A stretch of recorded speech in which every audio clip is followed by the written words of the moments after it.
মিহির, মিহির কি শুনতে পাচ্ছ? জি ভাই। হ্যাঁ, বলো তোমার হচ্ছে যে ইয়েতে কি কি বুঝলা?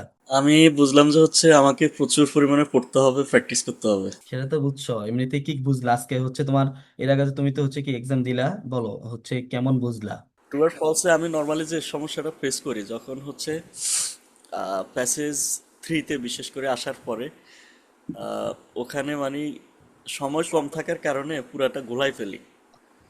হুম। দেখা যাচ্ছে যে কোশ্চেনগুলো দেখা যাচ্ছে আহ, এখন রিসেন্টলি যেগুলো দেখলাম একটু কি আগে পরে আসে, সব মিলে ভালোই ট্রিকি মনে হয়। তো আজকে ক্লাসে অনেকগুলোই, বিশেষ করে কয়েকটা জিনিস তো উম, বলছিলেন যে বিশেষ করে দুটা কোশ্চেন আমাদেরকে আগে ধরে একসাথে আগাতে হবে। হুম। এটা একটা আমার শিখার হয়েছে। এটা আমার জন্য শিক্ষণীয়।